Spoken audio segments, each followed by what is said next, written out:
The Adventures of Mr. and Mrs. North, starring Alice Frost and Joseph Curtin, and brought to you by Woodbury, Woodbury, Woodbury, for the skin you love to touch.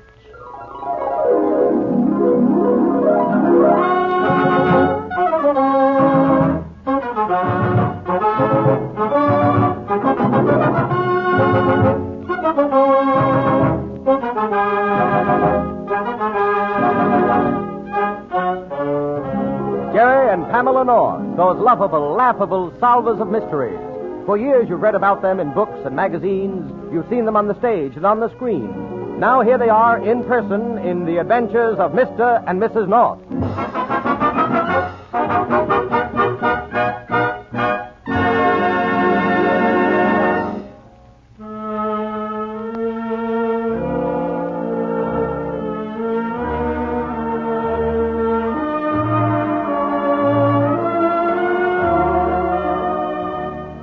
Joseph's is a little Russian restaurant tucked away on one of the side streets of Midtown Manhattan. And here we find Jerry and Pamela North just finishing dinner. There's a popular belief among epicures that music has power to aid digestion, but Jerry has some doubt about this.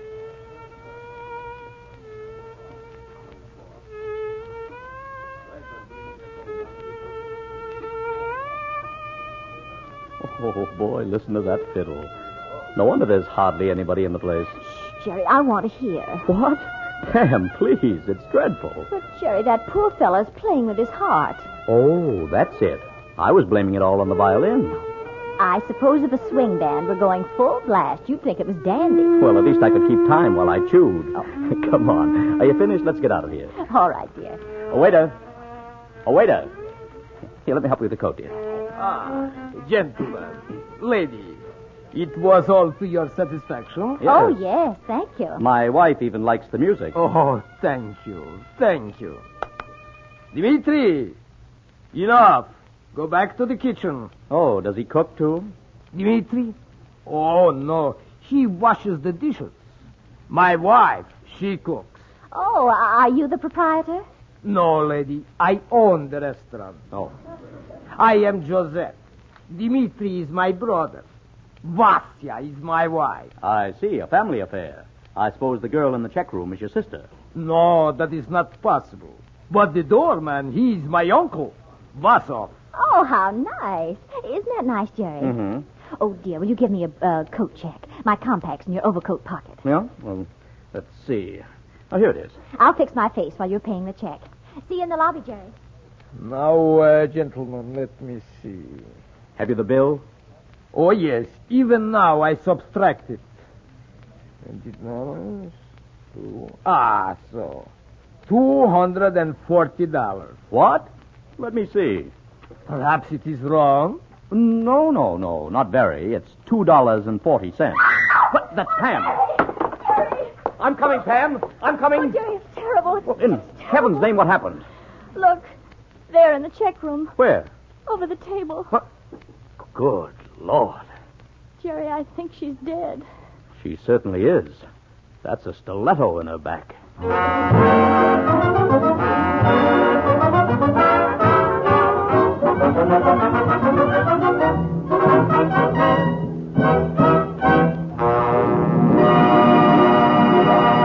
We'll rejoin Mr. and Mrs. North in just a moment. But meanwhile, ladies, do you realize for just 10 cents you can buy a trial-sized jar of Woodbury cold cream, a cream proved to give as fine or even finer beauty results than the costliest creams? And I mean proved. Proved by a test among more than 1,000 women. These women use 6 leading creams, including Woodbury cold cream and some of the costliest brands you could name. The creams were all in plain, unlabeled jars. Yet the majority of the women picked one cream as definitely best, Woodbury cold cream. Actually, they preferred Woodbury even to those costliest creams. Well, here's why Woodbury is so outstanding. Its 4 special ingredients and its fine oils cleanse thoroughly, leave your skin feeling gloriously fresh and clean. They lubricate, help ward off aging dryness. They make your skin gorgeously softer and smoother. And besides, there's an element working in the jar to keep the cream absolutely pure, and no other cream at any price has that. Why not send out now for Woodbury cold cream? If your skin isn't lovelier after using it only 7 days, return that jar to Woodbury at Cincinnati, Ohio, and you'll get double your money back. Regular sizes at 25 cents, 50 cents, 75 cents, and a big economy jar at $1.25. Remember, Woodbury will save you so much compared with your former expensive cream that you can buy more war stamps and bonds. And Uncle Sam will like that. Tonight, start using Woodbury. That's Woodbury, Woodbury Cold Cream.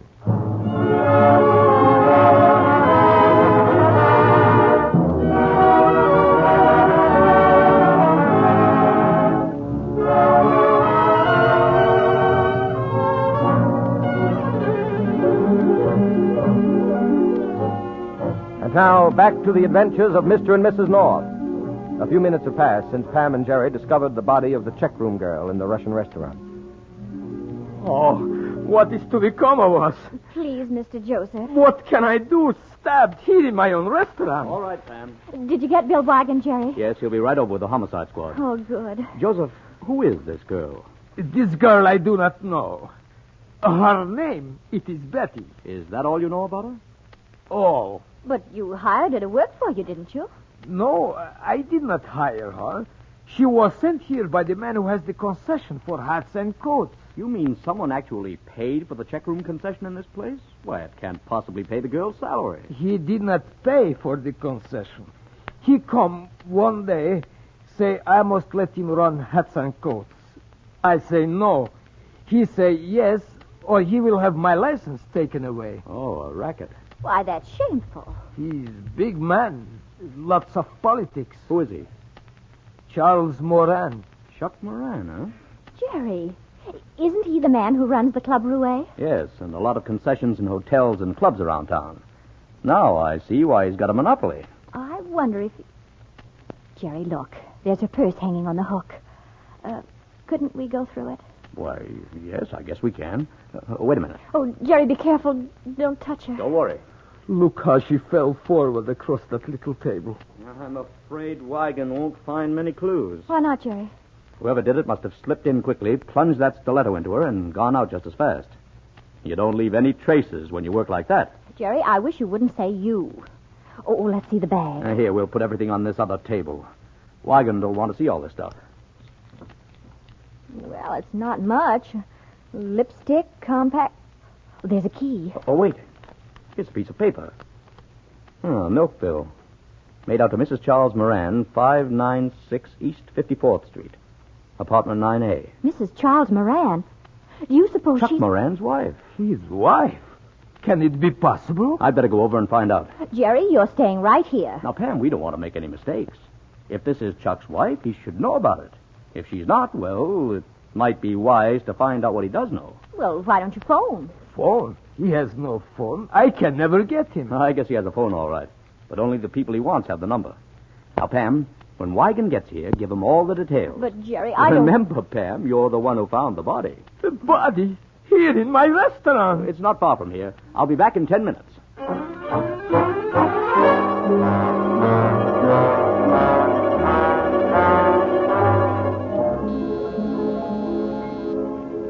Take it easy. I'm coming. Well, Excuse me, is this where Chuck Moran lives? right. Is he in? Who wants to know? My name is North. Gerald North. Oh, you friend of Chuck's? Well, I've seen him around town. I'm a publisher. Oh, you publish those detective stories, don't you? That's right. Oh, say, I was just reading that one, The Kiss of Death. It's swell. It has been rather successful. Well, say, come on in. Chuck ain't here right now, but he ought to be along any minute. Thanks. Are you Mrs. Moran?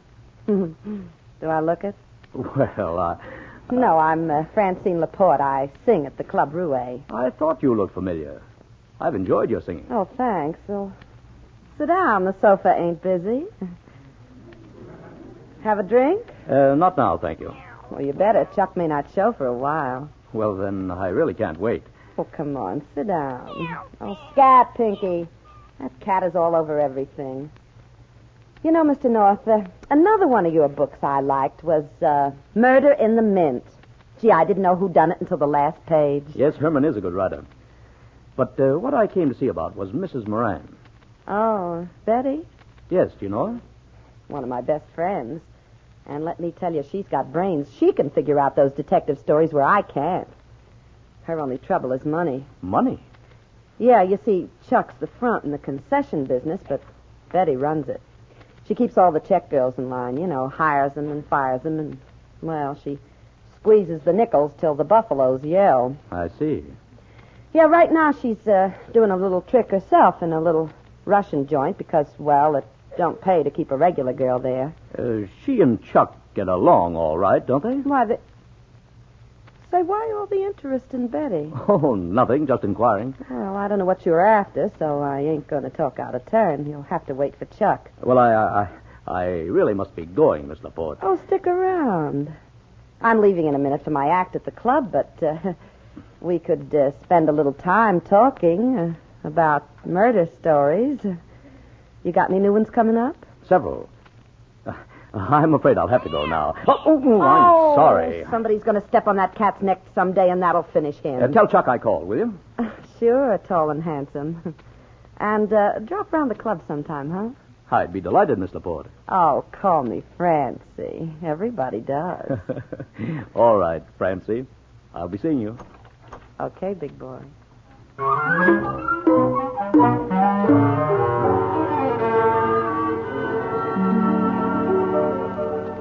And that's all I can tell you, Bill. That's the way Jerry and I found her. All right, Pam. Thanks. The medical examiner's busy in the check room. Maybe he'll turn up something. Hey, Mullins. Here, Lute. Bring in that big Russian. You mean the doorman with the fur hat? That's right. Okay, Lute. Jerry didn't seem to think that you'd find many clues, Bill. He said that the way the murderer worked, he wouldn't have time to... Lieutenant Wigan, here's something you might find interesting. What's that, Doc? When I moved the girl's body, I found this menu on the table under it. She was trying to write a message when she died. Yeah. Oh, let's see, Bill. Scroll from one end of the card to the other. W-O-M-E-N. Women killed me. Women? Gollies. That means the girl didn't know who her assailants were. If she had, she would have tried to write out their names before she died. You can move the body any time you want, Wigan. The stiletto did the trick, all right. I'm going down and file my report. Okay, Doc. Good night. Bill, I can't believe a woman could be so cold-blooded. They come always, Pam. This girl didn't know who they were, so that rules out friends. Let's see. This way, Cossack. Lieutenant wants to see you. Будьте готовы. Товарищи. Hello. What's your name? It's Vasov, Lute. Were you on the door outside all evening, Vosov? I was. For truly. You see any women come into the restaurant? Women, yes. Women. Men, too, also. I mean just a party of women, 2 or 3. They must have come in and left immediately. Women, yes. Men, yes. Not very definite, is he? Yes. Think you could identify these women if you saw them? Perhaps yes, perhaps no. Women come, go. Yes, many. Well, I guess it was one of them. All right, Vosov. Going to hold him as a witness, Lute? Yes, take him to headquarters, Mullins. Right. Come on, Cossack. We don't want to lose you. Now, Bill, here's what I think you ought to do. Find out if any of the girls working in these concessions had it in for Betty. Please, and then Pam, just a minute. I've got to think this thing out. Hello, anybody. Oh, Jerry. What success? Did you find Chuck Moran? Hello, Jerry. How are you, Bill? Jerry, I'm asking you a question. Did you find Mr. Chuck? No, dear, he wasn't home. But I did find out the dead girl is his wife. Chuck's wife, are you sure? Yes, Bill. Name's Betty Moran. Where's Chuck? The girl in his apartment said he was due there in a little while. The girl? Okay, I'll give orders to have him picked up. I'll be back in a minute. Jerry, who is the girl? Francie. I mean Francine Laporte. She sings at the Club Rouet. Francie. Fancy.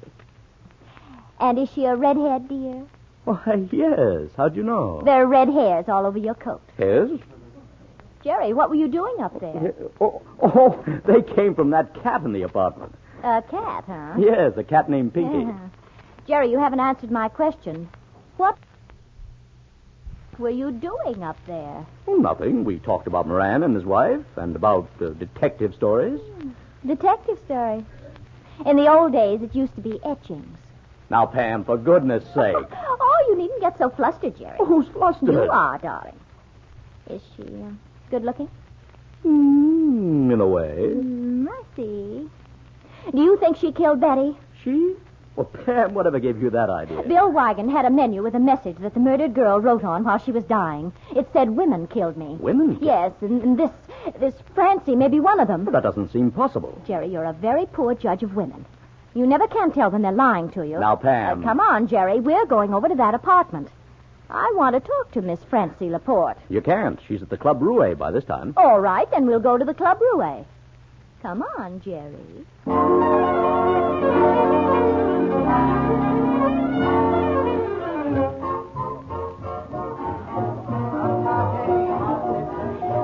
This is a good table, huh? Uh-huh.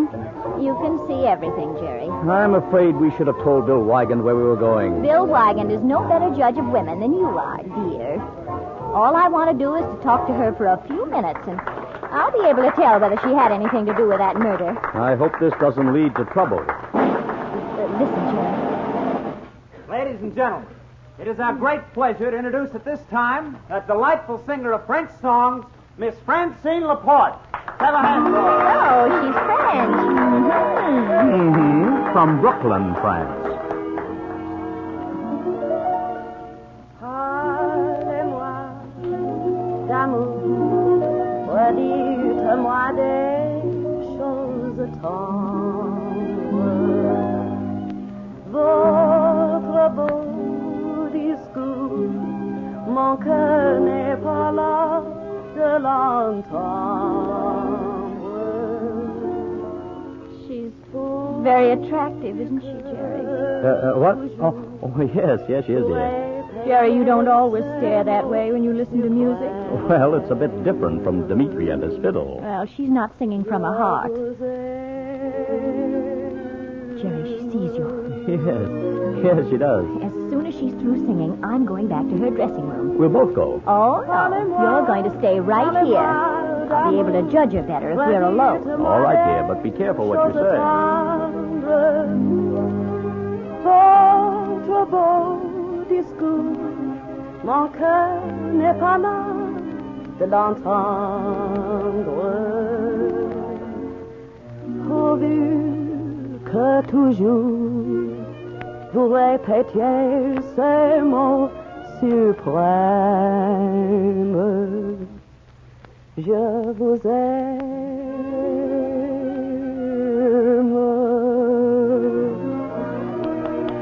Beautiful, Francie, beautiful.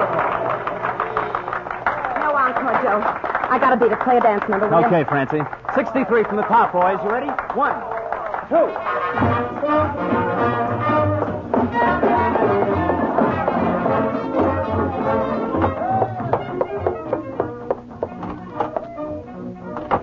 Say, Chuck, What's the matter, Francie? You finished already? listen. That guy north that was up in the apartment, Yeah? he's out front with the dame. I wonder what that lug's up to. Well, he's poking around for something, Chuck. If he's just come to see me, he wouldn't have brought no dame. Yeah, I wonder what. Quiet. Here, get behind the screen quick. Whoever it is, get rid of him. Okay, keep your shirt on. Miss Laporte, may I see you for a minute? I got a change for my next Oh, number. it won't take a minute. Will you get out? I haven't got no time to... I'm Mrs. North. You met my husband, Mr. North, up in Chuck Moran's apartment. Yeah?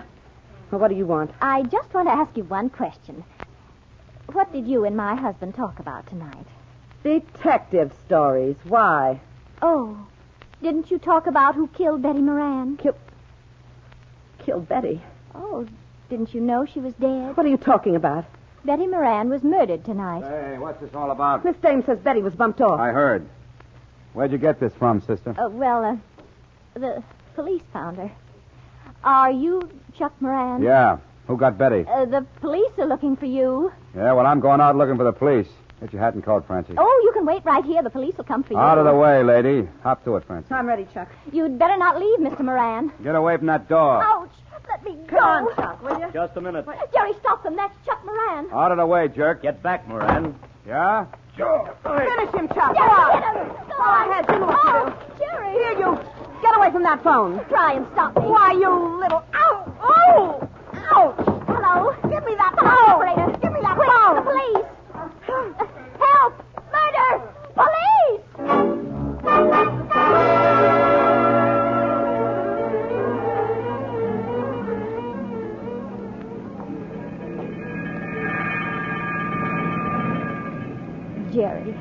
Are you sure you're all right?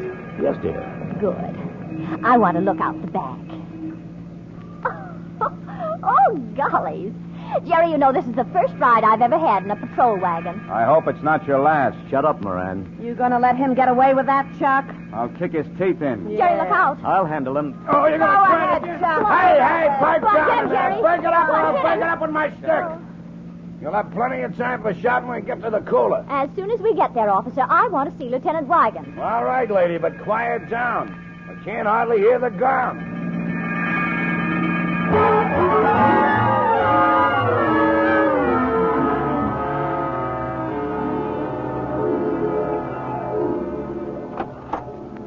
Hello, Doc. Oh, Lieutenant Wigan. Came down to the morgue here to take a look at them. Well, there they are, in the trunk. Some package. How were they killed, Doc? Bullets through the head. Close range. Crammed in the trunk after death? Right. If one corpse hadn't bled, they might be on the way to California by now. The expressman noticed the blood coming out of the corner of the trunk. Yeah, that's the standard way of getting rid of bodies. Drop them off at the express office and ship them off across the country. Well, Wigan, now you've got 2 cases on your hands. Any identification on the bodies? No, not a clue on them. Hey, Lute. You got them, Mullins? Yeah. Come on, Cossack, in here. Come on. What's up? Lieutenant, it is not since the days of the Tsar. Just a minute. I'm sorry we have to hold you as a witness, Bosov, but it can't be helped. I want you to take a look at these bodies. Say, Lute, Yes, Mullins. Mr. and Mrs. North, they were just brought in the wagon. Pam and Jerry? Mm-hmm. For disturbing the peace. Mr. North got into a fight with Moran. They got Moran. Good.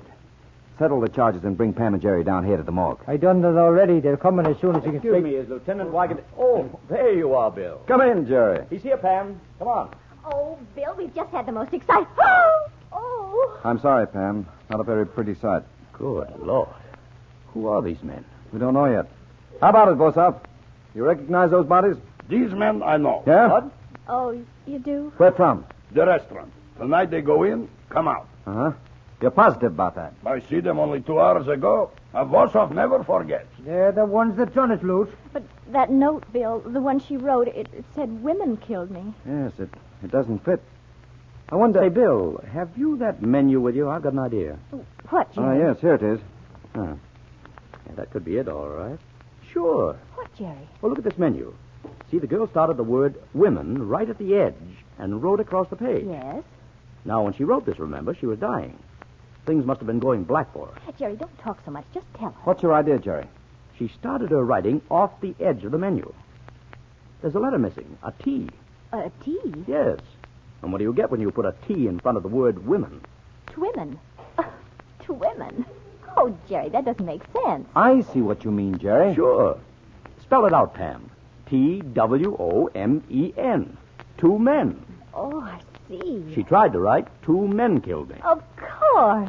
Why, how clever of you, Jerry. Well, we've got the 2 murderers. Yeah, in a trunk. But who got them? Wait a minute. I think I have it. What, Pam? Yes, sir, those bodies. That's it. Why, Jerry, it's right in front of you and you can't see it. Pam, will you make sense? Bill, have Mr. Moran and that girl brought down here right away. Pam, you'd better tell us what you're going to do. No. This takes very delicate handling. I have to do it my way, Bill. But, Pam... I won't say another word until they're here. All right, Mullins. Bring them down. Come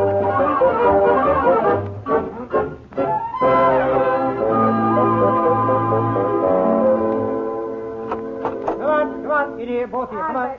Say, what's this all about? We're going to find out right now, Moran. Sit down. And you take that chair, Miss... That's Miss Laporte, Bill. Thanks. Close the door, Mullins. Okay, Lute. Now then. Mrs. North is going to ask a few questions. I want them answered. Say, who does she think she is? Let her ask. See what it gets her. Yeah, well, when she's finished, I got a few things to ask. Only it'll be through my lawyer. All right, that's enough. Go ahead, Pam.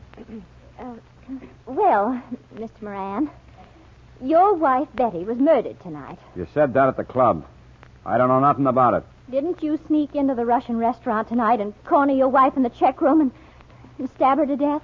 You're crazy. I wasn't near the joint. This man I don't see by the restaurant tonight. You see? Quiet, please. Vosov tells the truth. All right, Bosov. Well, he ought to know. I wasn't there. Then where were you? Say, what is she, a woman, Dick? Answer the questions, Moran. Where were you? Home. In my apartment. Jerry, did you see Mr. Moran when you were at his apartment? No, only the girl. That's because you didn't look, fathead.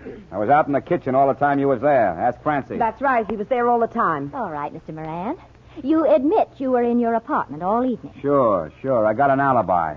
I can tell you everything that guy said. All right, Bill. Arrest Mr. Moran for the murder of those two men. What? Say, what is she trying to hang on me? He didn't kill nobody. Can you prove this, Pam? Look at the bodies, Bill. Their coats are covered with hair, cat's hair, just like Jerry's was. Those men were killed in Moran's apartment. That's a lie. I was there. Mullins, take hairs from the clothes of these bodies and get samples from the apartment. Right.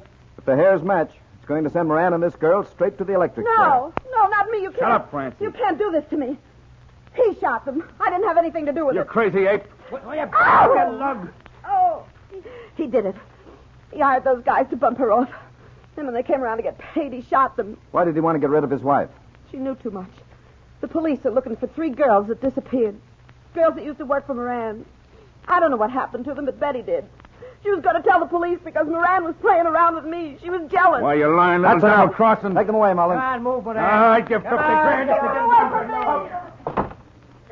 Well, Pam, that was a smart piece of detective work. I'll say. How did you know about the cat's hairs? Jerry had them on his coat. Thank heaven. Thank heaven is right. It solved the case. Oh, I don't mean that, Jerry. I mean, thank heaven they were from the cat, not that red-headed Francie.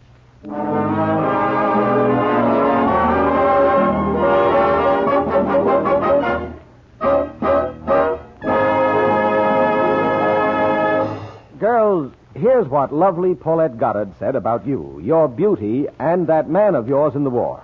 She said, He's fighting for you. It's up to you to look the part. Why not see how my 3-minute care with Woodbury Cold Cream will help keep your skin smooth and alluring?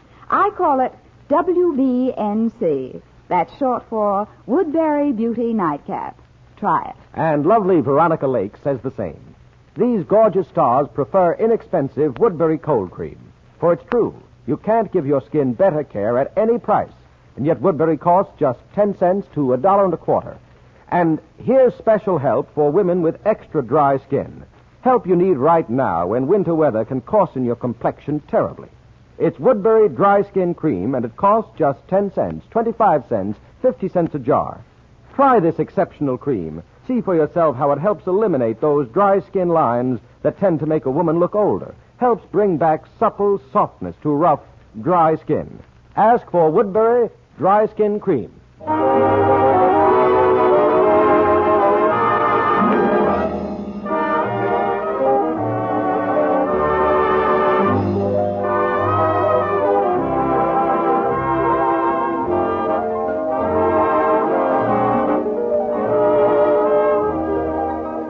Tune in again next Wednesday evening at the same time for another adventure of Mr. and Mrs. North.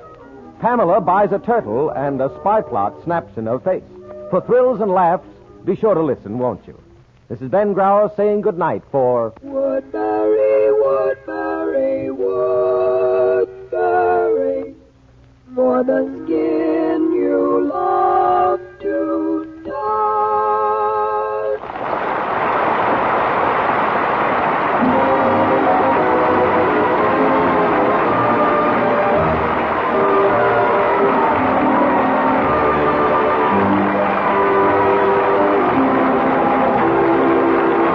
This program came to you from New York. This is the National Broadcasting Company.